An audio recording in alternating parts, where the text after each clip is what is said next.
అందరికీ నమస్తే. మంగళగిరి నియోజకవర్గంలో లోకేష్ గారి హవా బాగా సాగిపోతుంది. ప్రస్తుతం ఇప్పుడు ఆయన విద్యాశాఖ మంత్రిగా ఉన్నారు, మనందరికీ తెలుసు కదా.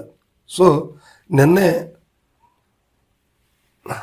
తల్లికి వందనం ప్రోగ్రాన్ని కూడా సక్సెస్ఫుల్గా ఆర్భాటం లేకుండా చేశారు. ఇది అందరూ కూడా హర్షించాల్సిన విషయం. ఏ పార్టీ అయినా కూడా కరెక్ట్గా చేస్తే కరెక్ట్ అని చెప్పాలి. అయితే ఇచ్చినటువంటి డేట్ ప్రకారం జస్ట్ 1-2 డేట్లు మారవచ్చు. అయినప్పటికీ ఫైనల్గా ఒక డేట్ చెప్పారు. ఆ డేట్ ప్రకారం తల్లికి వందనం ప్రోగ్రామ్ని కంటిన్యూ చేశారు. సో అకౌంట్స్లో పడతా ఉన్నాయి. అంటే నిన్న స్టార్ట్ చేశారు కాబట్టి ఈరోజు కావచ్చు, రేపు కావచ్చు, ఒక 3 రోజులు 4 రోజుల్లో అందరికీ ఇవి పడిపోతాయి. అందరి పిల్లలకు కూడా పడిపోతాయి. సో ఇదేంటనేది మనం చెప్పాల్సిన అవసరం లేదు. గతంలో జరిగింది, సేమ్ అలానే జరుగుతుంది. ఇంకా ఈసారి కొత్త వాళ్ళు పెరిగారని ప్రభుత్వం ఒక లెక్క అయితే ఇచ్చింది. ఆ లెక్క ప్రకారం చూస్తే ఇంకా కొన్ని 100 కోట్లు పెరిగే అవకాశం అయితే కనిపిస్తూ ఉంది. సో ఇదంతా బాగానే ఉంది. కానీ లోకేష్ పోటీ చేస్తున్నటువంటి మంగళగిరి నియోజకవర్గంలో వైఎస్ఆర్సీపీకి నాయకత్వం ఉందా? ఇప్పుడు రాష్ట్ర వ్యాప్తంగా కూడా ప్రశ్న. ఎందుకంటే ఇక్కడ ఒక ఇన్ఛార్జిని ఇచ్చారు, ఆయన ఎవరో తెలియదు. స్థానికులకే ఇక్కడ ఒక ఇన్ఛార్జి ఉన్నారా లేరా అనేది ఆలోచన ఉంది. ఇక మనం చూస్తే ఇక్కడ లోకేష్ బాబు గారి మీద గెలిచారు ఆళ్ల రామకృష్ణారెడ్డి గారు. సో అంతకుముందు కూడా ఒకసారి గెలిచారు. సో మరి 2 సార్లు ఇక్కడ ఈయన ఎమ్మెల్యేగా గెలిచినప్పటికీ మొన్న మాత్రం 2024 ఎన్నికల్లో ఆయనకి వైఎస్ఆర్సీపీ టికెట్ ఇవ్వలేదు. కారణాలు మనందరికీ తెలుసు. ఆయన కాంగ్రెస్ పార్టీతో చేరటం, మరలా పట్టుమని 10 రోజులు గడవకముందే మళ్ళీ వైసీపీలోకి రావటం, ఈలోగా అక్కడ టికెట్ల కోసం కొంతమంది నాయకులు క్యూ కట్టడం. సో బీసీకి ఈ టికెట్ లేకపోతే బీసీ మహిళకి, బీసీ జనరల్ ఇవ్వాలని ఒక ఆలోచనతో జగన్మోహన్ రెడ్డి గారు కూడా ఉన్నారు. ఆ స్ట్రాటజీ అంతా కూడా ఫెయిల్ అయింది. మనకు తెలుసు కదా, రాష్ట్రంలో దగ్గర 90 నుంచి 100 సీట్లు జగన్మోహన్ రెడ్డి గారు మార్పులు చేర్పులు చేశారు. ఈ మార్పులు చేర్పుల్లో చాలా వరకు కూడా అంటే నాకు తెలిసి 99% ఫెయిల్యూర్ అయ్యాయి. సో అట్లా మార్చని సీట్లే ఏమన్నా ఉంటే ఒకటారా గెలిచినటువంటి పరిస్థితులు, మిగతా అన్నీ కూడా ఓటమి పాలయ్యారు. మరి ఇలాంటి పరిస్థితుల్లో లోకేష్ గారు ఇప్పుడు బలమైన నాయకుడు. ముఖ్యమంత్రి గారి తర్వాత ముఖ్యమంత్రి కదా, ముఖ్యమంత్రి గారు కుమారుడు. లోకేష్ బాబు గారు ఇప్పుడు విద్యాశాఖ మంత్రిగా ఉన్నారు, ఐటీ మినిస్టర్గా పనిచేశారు, గతంలో గ్రామీణాభివృద్ధి శాఖ మంత్రిగా పనిచేశారు.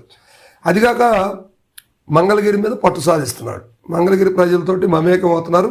అక్కడ ఎక్కడా లేనటువంటి విధంగా స్కూల్స్ కానీ, మంగళగిరి రోడ్లు కానీ, మంగళగిరి ప్రజల అభివృద్ధిని దృష్టిలో పెట్టుకొని తన పని ఒక బలమైనటువంటి ధ్యేయంగా పెట్టుకొని పనిచేస్తూ ఉన్నారు అక్కడ. ఇది అందరికీ మనకు తెలుసు. అయితే ఇక్కడ వైఎస్ఆర్సీపీ అలాంటి యాక్టివిటీ చేస్తుంది. అసలు ఇన్ఛార్జ్ ఒకళ్ళు ఉన్నారా? ఎవరున్నారు? ఉంటే రామకృష్ణారెడ్డి గారి పేరు మీడియా ద్వారా కూడా రామకృష్ణారెడ్డి గారి పేరు వినిపిస్తుంది, కానీ అక్కడ ఉన్న ఇన్ఛార్జ్ పేరు వినిపించట్లేదు. కారణాలు ఏంటి? ఆర్కేని పక్కకు పంపించాలని పార్టీ అధినాయకత్వంలో కొంతమంది రుసరుసలాడుతున్నారనే మాటలైతే వినిపిస్తా ఉంది. ఎందుకంటే ఈయన చేసిన పొరపాటు ఏంటంటే 2024 ఎన్నికలకు ముందు ఆయన కాంగ్రెస్ పార్టీలో అంటే షర్మిలా గారితో వెళ్ళటం, మరలా కాదనుకుని మళ్ళా జగన్మోహన్ రెడ్డి గారి దగ్గర రావటం జరిగింది. సో ఈలోగా టికెట్లు అనేది ఆటోమేటిక్గా జరుగుతూ ఉన్నాయి, టికెట్ నియంత్రణ అనేది జరుగుతూ ఉంది. ఈ సమయంలో రామకృష్ణారెడ్డి గారు అక్కడ సీట్ని కోల్పోయారనే మాటలు వినిపిస్తుంది. కానీ గెలవరు అనే విషయం చాలా పక్కాగా తెలుసు. కానీ వైఎస్ఆర్సీపీ ఒక ప్రయోగం చేసింది. ఇట్లా ప్రతి చోట కూడా ప్రయోగాలతో పార్టీ అంతా కూడా కుదేలైపోయిన పరిస్థితి మనకు తెలుసు. మరి ఇప్పుడైనా కూడా రానున్నట్టు 2029 ఎన్నికలకైనా కూడా ఇక్కడ ఒక బలమైన నేత కావాలి కదా, ఆళ్ల రామకృష్ణారెడ్డి గారు లాంటి వ్యక్తి కావాలి కదా, లేకపోతే ఇంకొక బలమైనటువంటి నాయకుడైనా కావాలి కదా. పైగా అక్కడ పోటీ చేసేటువంటి వ్యక్తి ఎవరు?